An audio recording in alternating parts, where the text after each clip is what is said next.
అంత బాగానా? అంత బాగానే ఎటు సంగతి ఏంది మరి? యూసుఫ్ కూడా కథ ఎటు తిరుగుతుంది, ఎటు మలుతురు, జనాలు ఏమనుకుంటారు, నువ్వేమనుకుంటున్నావు? ఇసుకు కూడా బాగానే ఉంది. ఇసుకు కూడా బాగానే ఉంది. కొంచెం బాధలతోటి భయాలతోటి అటు ఇటు తిరుగుతారు. ఇంకా అర్థం కాని పరిస్థితిలో ఉన్నాం. ఇంకెవరి చేతిలో పడ్డాము, ఇంకెవరి చేతిలో పోవాలనేది జర కన్ఫ్యూజన్ నడుస్తుంది.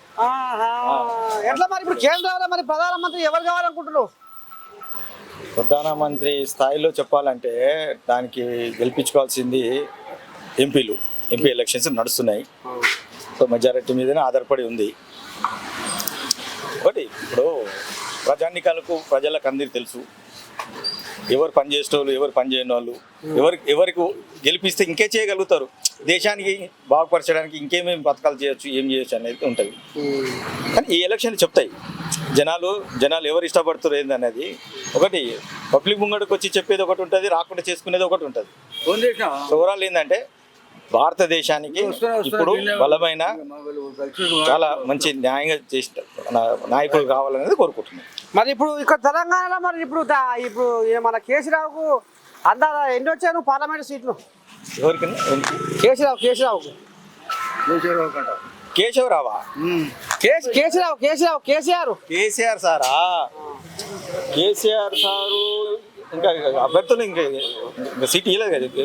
ఒక్కొక్క దానికి ఒక్కొక్క లోక్సభకి సురువైనాయి. మరి రేపో మాపు మరి అందాదా బలం మరి ఉన్న కాడ వీకపోతుందనే వాళ్ళు అంటారు.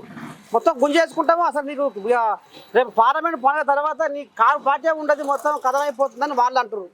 మరి ఈ పెద్ద మనిషి ఏమో నేను మొత్తం ఇక రైతులకు ముంగటేస్తా, రైతులు తిరుగుతా, కళాపం తిరుగుతా, అది ఇది ఈయన అంటున్నాడు, కేసీఆర్ అంటున్నాడు. ఎట్లా? కేసీఆర్ సార్ స్థాయి ఏం పడిపోలేదు. కేసీఆర్ సార్ ఎక్కడికి పోలేదు. కేసీఆర్ సార్ ఎక్కడికి పోలేదు. అట్లా అని చెప్పి నేను బీఆర్ఎస్ పార్టీకి మద్దతుగా పలుకుతున్నాను కాదు, నేను చెప్తుంది వ్యక్తిగతంగా మాట్లాడుతున్నాను. నేను ఏ పార్టీకి నేను దాసోహం కాదు. ఏంటంటే నేను జనరల్ పబ్లిక్ గురించి నేను మాట్లాడుతాను. ఇప్పుడు ఆయన ఏం కష్టపడకుండా, ఏం చేయకుండా, ఏం మాట్లాడకుండా 9 సంవత్సరాలు సీఎంగా ఉండే అవకాశం మేము లేదా? చేసిండు. ఓకే, తప్పులనే జరుగుతున్నాయి, తప్పులు జరిగినాయి, ఇప్పుడు ఇంటర్నల్ తప్పులు జరిగినాయి. ఇప్పుడు అది సరిదిద్దడానికే కొంచెం ఆయన విశాంతి ద్వేగలో ఉన్నాడు, వస్తాడు. మళ్ళీ ఆయన రావాలని మేము కూడా కోరుకుంటున్నాం. ఎందుకంటే ప్రజల పక్షాన ప్రజలకు కావాల్సిన ఏమిస్తే బాగుంటుంది, ఏమిస్తే వాళ్ళు ఆనందంగా ఉంటారు అనేది తెలుసుకున్న వ్యక్తి ఆయన.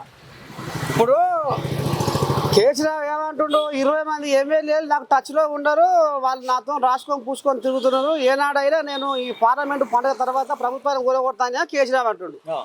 లేదు, నువ్వు కనుక మా ఎమ్మెల్యేలను టచ్ చేస్తే నువ్వు మారి మసైతావని ఏమో ఇప్పుడు రేవంత్ రెడ్డి అంటుండు.